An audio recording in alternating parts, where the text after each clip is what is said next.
We're back. It's another week of Chiropractic is Sexy. We were gone for a couple of weeks. I'm Dr. Paula Ruffin. I'm Dr. Erica. Oh, there you are. I'm like, I lost you on the window here. We were just gone for 1 week, not a couple. What's that? We were just gone for 1 week. That's all. But you had your awards thing last week, and so you have to go and accept awards for your community. So yes, there's so some lovely. things we have to skip for.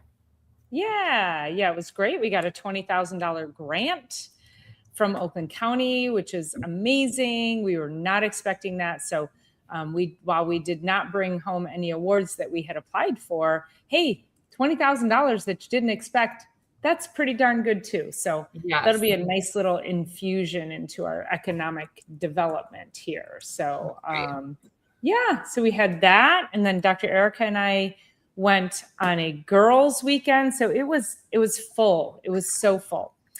And it was lovely. It was so lovely. We had an absolute blast. We took the foot off the gas, which most of the time we are just going so hard. And we know when to let the foot off the gas. And so, that's what we'll tell you all, is that making sure you're committing, making sure you're constantly pouring into yourself and your health and doing all the things, knowing though when it's time to rest. That's a big part of healing. It's a big part of your health, is making sure you're resting when it's appropriate. Well, and we were talking about how symptoms are not random. That's one of the things that we're sort of discussing today. And when we don't take the time, I always tell the patients, I'm like, there's no such thing as balance, but we have to counterbalance. Life just won't ever be balanced. The balance is so fleeting, but the counterbalance of it all. And it's like, if we don't take the time to counterbalance, our body will take us down, so that that's all that we can do. They say the people have many wishes until they don't have their health. And then there's only one wish. And so if we can work to counterbalance, our body doesn't have to take us all the way down, which we definitely did. The great thing about traveling with chiropractors is that we're still traveling, but we're health conscious about it. And so we're eating well, and we're moving our bodies, and we're getting out, and we're getting in the sunshine, and we're doing the eat well, move well, think well, drink your water, get your rest, and get adjusted. And so we did all the things that keep us well all together, which I love that. And this girl actually cold plunged. She did. So Dr. Paula and I have been really close friends. I don't know, has it been 3.5 or 4.5? Something like 3.5 or 4.5. I can't remember years. But anyway, she is our from the desert culture, or heritage, I should say, ancestry. And the cold plunge for her I'll answer it for her, is a no. It's the biggest NO that you could possibly see. And so, so a polar bear plunge, not quite, but all the way in, swimming around, and I would be floated. curious. I was in it. And Dr. Erica and I were trying to determine the temperature of the water. And we were both very wrong, by the way, because I looked up the water temperature in that specific area, and it was 58 degrees. So it was cold. It was really cold. Really cold. Yeah. But it was refreshing because it was hot outside and the sun was shining, and it just felt like that. So that's the moment when my body was like, I need this. I want this. And I think just because somebody is there's a cold plunge craze, don't do it because everybody else is doing it if it doesn't feel right for you. But in that moment, it felt right for me. And so I think that's a big lesson for so many people, is that people are doing things and they're not enjoying it and they're not appreciating it because everybody else is doing it. So I should be doing it too. So it was really lovely. Yes. Okay. Yes. And the aging is the constant and continuous pursuit of comfort. So just because you don't want to do something doesn't mean don't. But the cold plunge is the cold plunge, I think, is a little bit of an exception, because if you're not into it and you do it, it's not that it'll have like super detrimental effects, but it will not be as beneficial as saying, this feels good. This is what I want to do. Like, it's just a totally different approach. But don't get too comfortable out there, because that is truly where we start aging.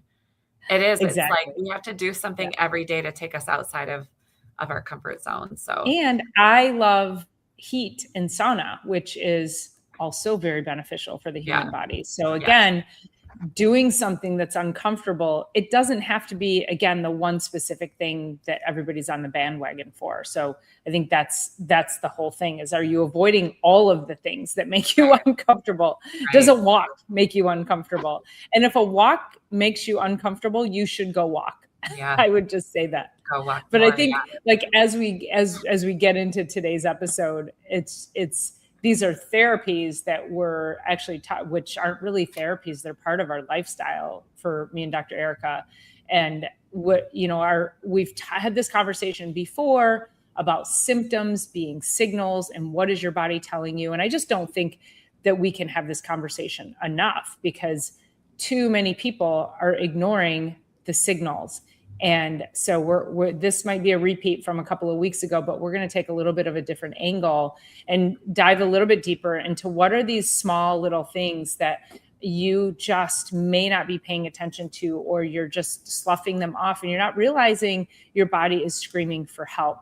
And ultimately, we have been trained as a society to only do something for ourselves and our health when we have a symptom, like an intervention when we have a symptom, versus okay, we should just go to the chiropractor and get adjusted because our nervous systems will thank us for it and we don't have pain.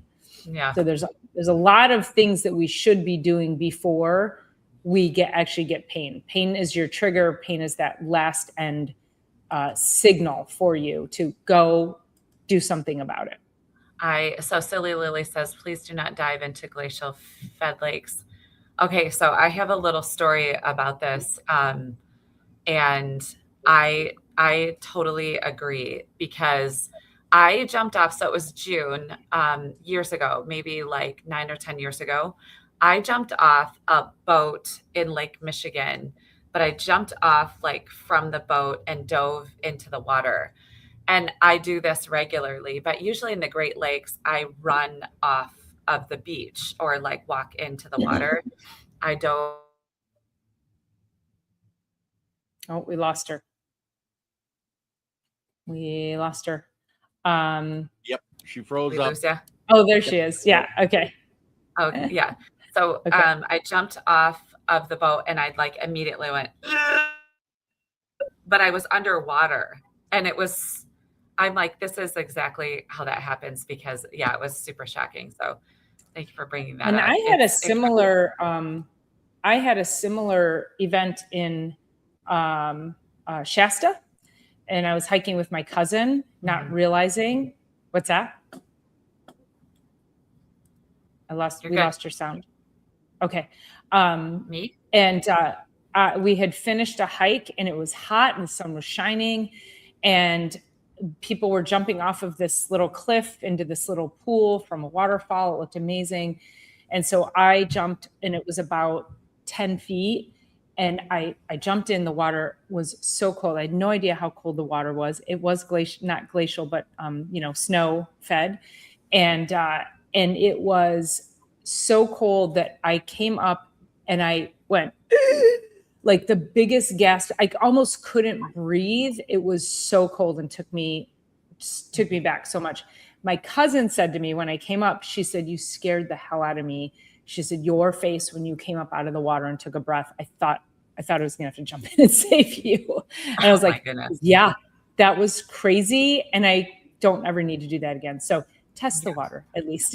Yeah. Yes. Yeah. So yes. some of these signals, again, go ahead.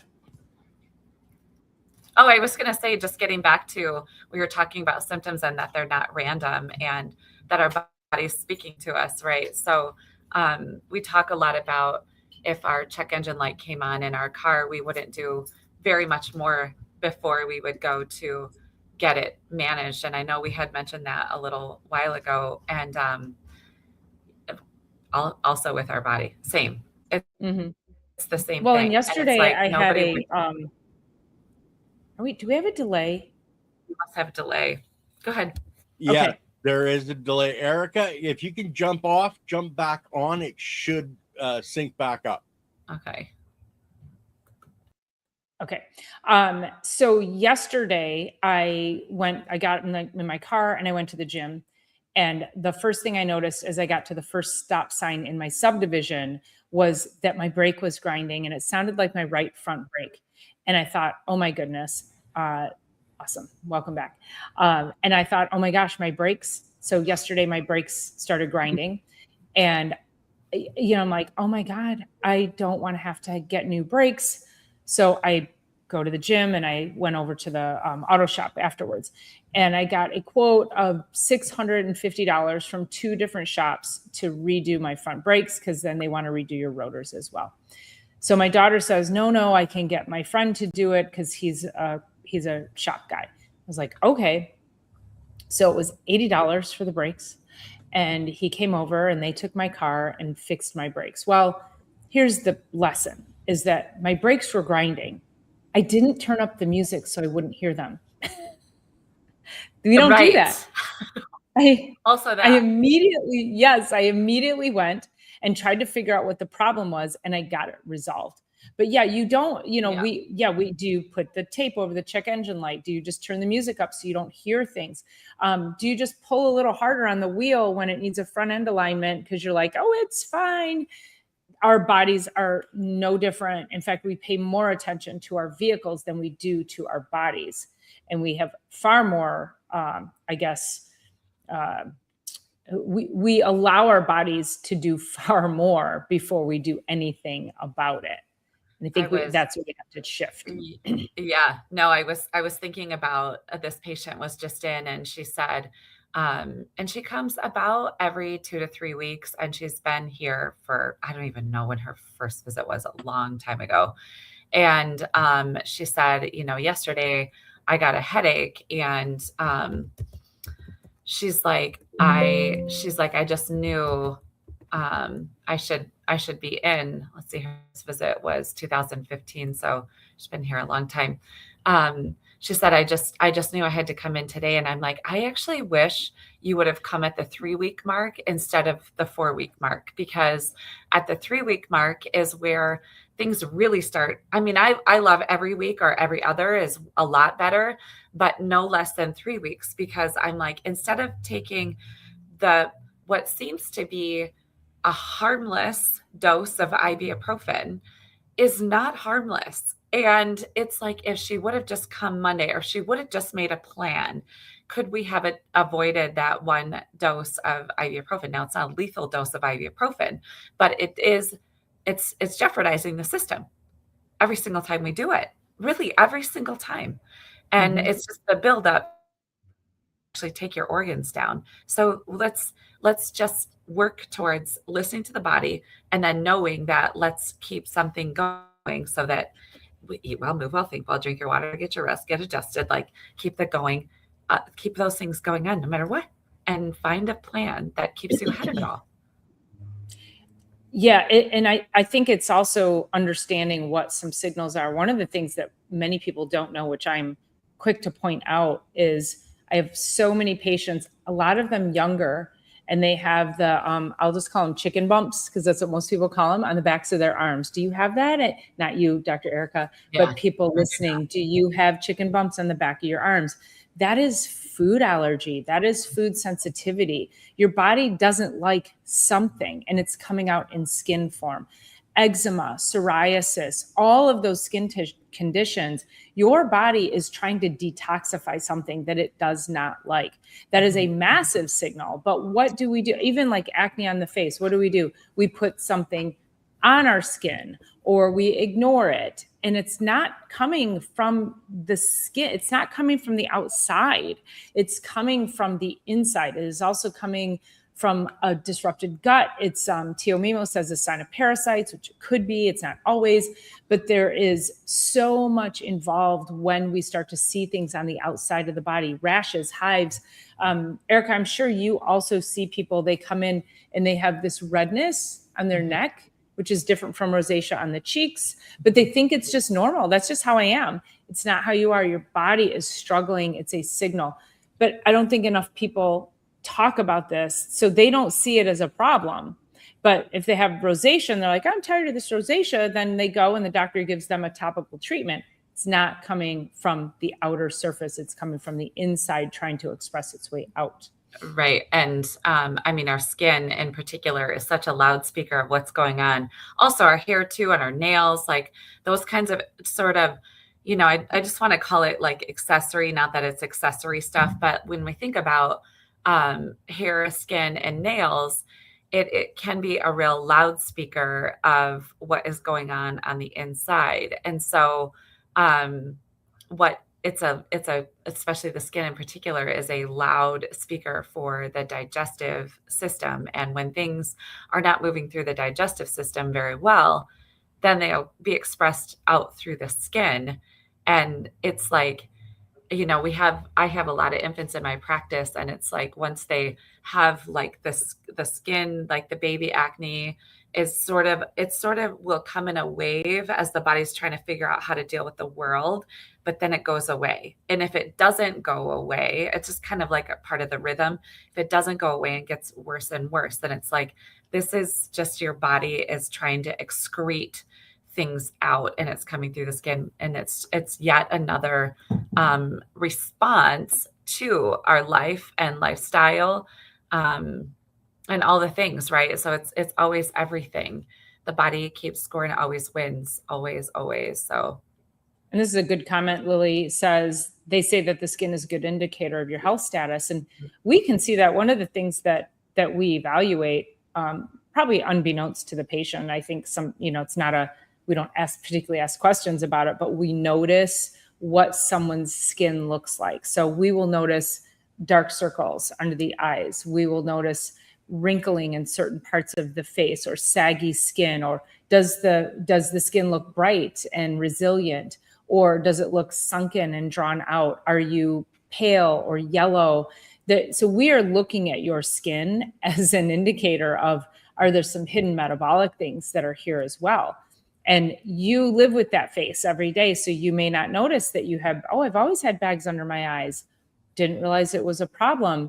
Where I see this a lot is in kids, and parents will bring their kids in, and I'm like, that in my head, I don't say this to the parent because I don't want to alarm parents, but if I see kids with dark circles under their eyes, which is so common, if I'm in a store and I see a kid and they have dark sunken circles under their eyes, that's not normal. That is a sick child who needs to get under care in some capacity.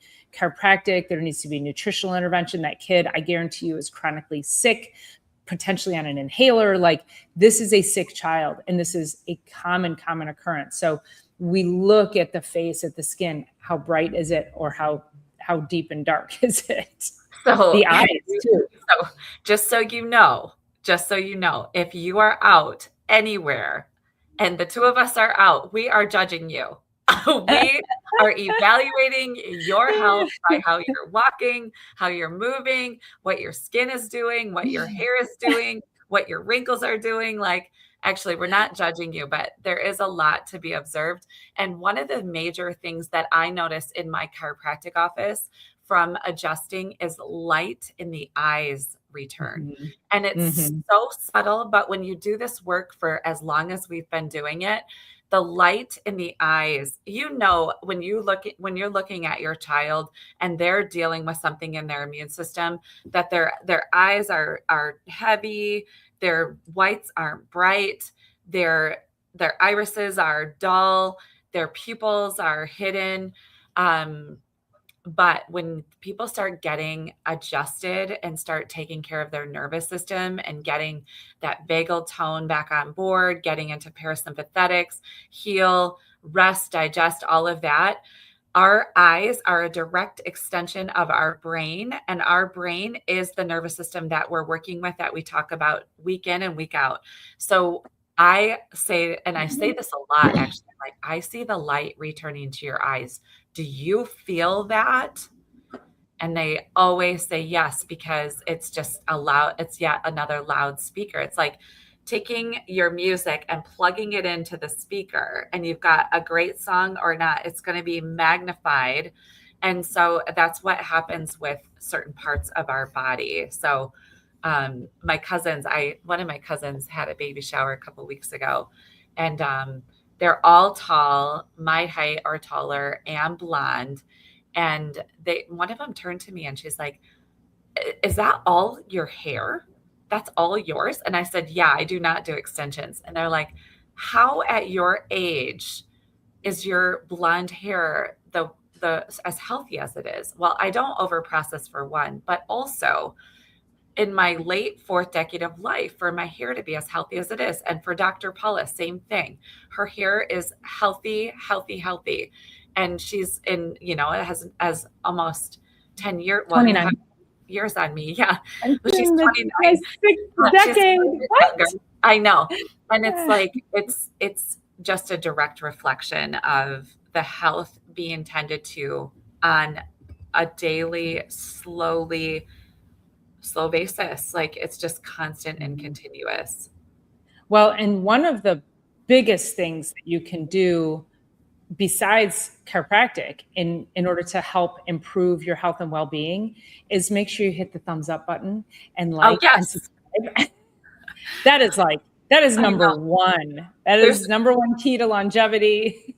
Yes. So there's one thing I posted on my Instagram stories recently from Dr. Ryan Lowry, who I freaking love, but nobody accidentally becomes healthy. Health is usually built through 1,000 small choices that nobody sees. And the one other thing is, be boring. Walk every day, eat healthy, limit alcohol, lift weights, go outside, prioritize sleep, love your family. No hacks, no gimmicks, no excuses. Boring habits quietly transform lives. There's no silver bullet anywhere, you guys. Nowhere. Yeah. Thank you, Idaho Garden Girl. It's so great to see you. It's been a minute. Thank you for being here, and thank you for hitting the thumbs up button. You will be healthier today for it. So yes. I love that. It's so great. Yeah, you don't accidentally become healthy. We are, when we went on our girls' trip, I mean, I brought all the food. Some people brought food too, but I'm a overbringer of food because I always want to make sure that we have good quality food with us. And we snacked all weekend on all the goodness that we all brought. And that, that's really important, is making those conscious decisions. I'm going to get in the car. In fact, you guys, it took me over an hour to get all the food together and packed up in the cooler. It took me 15 minutes to pack my clothes. So this is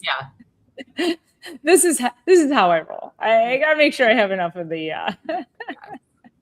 Yes, it's all the hummus I made. I made hummus, Lily. It was divine. It was divine. Healthier with every thumbs up.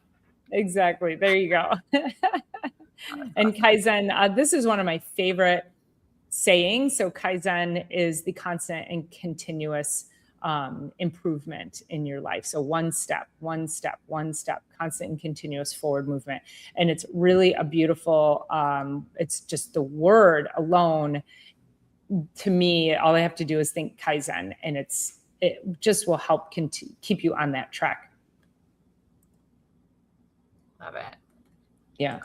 I did have a patient who, came to me for nutrition and has been sick, not by medical standards, but she doesn't feel well. She's turning 60, doesn't feel well. Her health is not, she's doesn't sleep well. She has no libido. Her hormones are messed up. So she's been to, medical, like through the mill, and they can't find anything wrong. Shocker. And so she comes to me and I do my evaluation. I send her the write-up and she replies with, "Wow, that's a lot." And I said, "I know. It's a lot because it's different. It's not what you've been doing that's kept you in this sort of subclinical sickness. And that subclinical sort of purgatory of health is like, you're not getting out of that unless you do something dramatically different to move the needle forward. And you cannot expect to get healthy with the same habits that made you sick. And now she doesn't necessarily think she's sick because she's not sick according to medicine. So I now have to try to talk to her about what this actually means for her. Why would she spend time and money doing what I've just asked her to do when I know it's going to move her out of this like subclinical sickness purgatory that I can change her life. I know that for an absolute fact, but it requires some commitment, and you just have to start. You got to start somewhere. So do it, get adjusted. Yes. Yeah. Tio wants to say, who has the VW bus? That's Dr. Erica. I've got two, and you know, as I think about which part of our 6 things that we talk about all the time does the Volkswagen bus fit into, and it's positive mental attitude. It is literally like driving around sunshine and happiness. It's very challenging. It's very present time consciousness driving. Like it's all of that. But yeah, it's like sunshine on the road. So that actually adds to my health.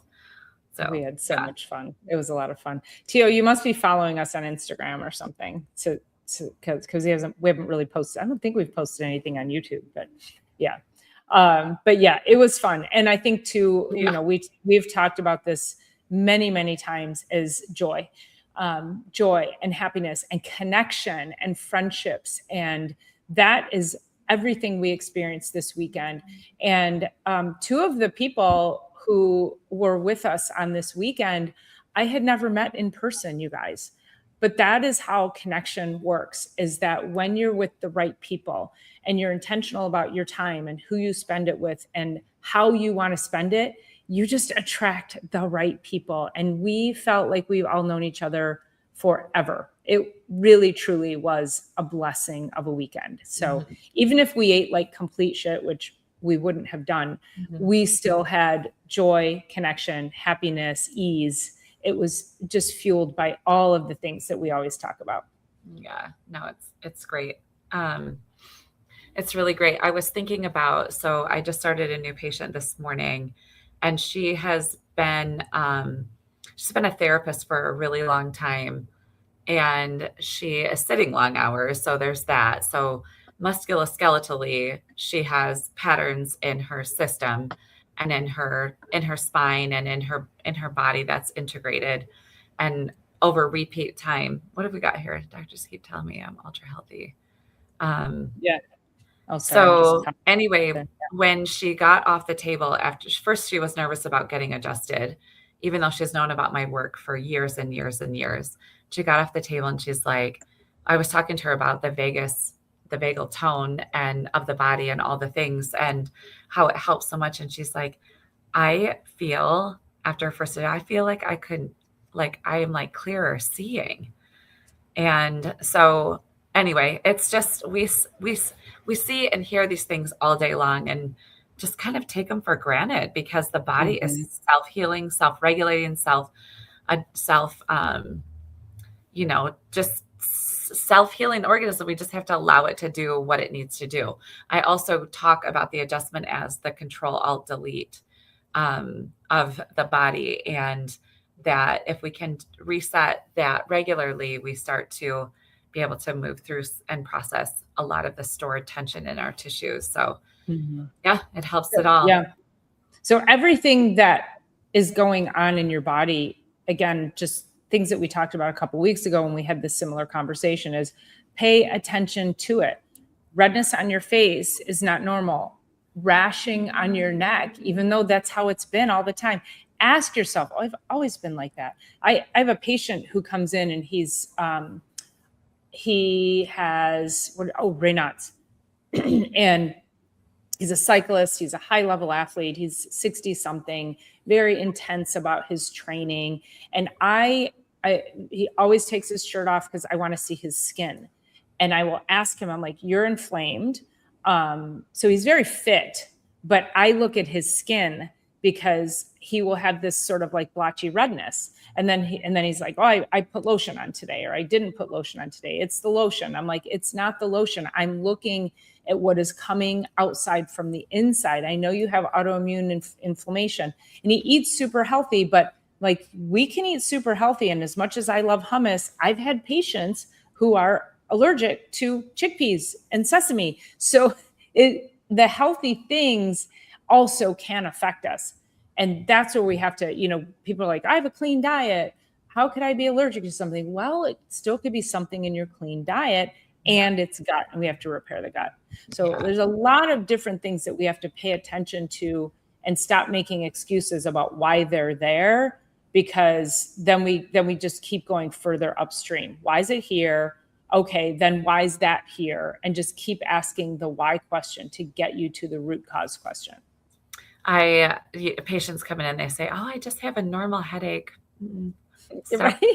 Saying like, I have, just like my sciatic pain that I've had for years now. It's also, I take a couple ibuprofen every day, or every time I head out to do this or that before every workout. There's so many different things, and we're always asking what is the body trying to tell us. Mm-hmm. And the other thing I was thinking about too is, as we were leading up to that weekend, of course we wanted to nourish ourselves well, but we handled the weekend so well. Like, a lot of people, even when they travel, like, they come back with the sniffles, or they come back and they're, just can't go on with their days, or they need a vacation from their vacation. And it's so nice to be with people that are so respectful of what they're doing with their body, what they're putting in their body. The fact that we're moving every day, even though we're on vacation, like, all of that stuff needs to come with us no matter what, because our body is keeping score. So, yeah. And we want to continue to have moments like that. So we can't just go trashing ourselves every time we get together. Exactly. I mean, there could be a moment or two. I'm just going to say that, but. And our body is, because of how we're eating, we're not snacking on like fast food and stuff like that. Like, if we have a cocktail, it's because also we've had like, what did we have? All this fresh veggies and just all like such good stuff, just good clean eating. Chicken and and pretty amazing. So anyway, that's a good stopping point. I think that's a good wrap up from there. So really start paying attention, asking yourself the questions, and really just continuing to ask the why to get you as far upstream as possible. You're not deficient in Tylenol or Advil. That's not the reason. You didn't have a tragic sleeping accident. And, just because you've always been like that doesn't make it normal. Mm-hmm. So those are some really common things that people say to themselves because they've never heard that this isn't normal. And so we're here to tell you that it's not. Yeah. So please share this episode with somebody who maybe you hear who they are and what we're talking about, and make sure you like, subscribe, and share. And then we will be back with you next Thursday. So have an amazing week, you guys. And I'll see you Sunday for Sunday Night Live at 6 p.m. Eastern time. So enjoy the rest of the week. We'll talk to you guys soon.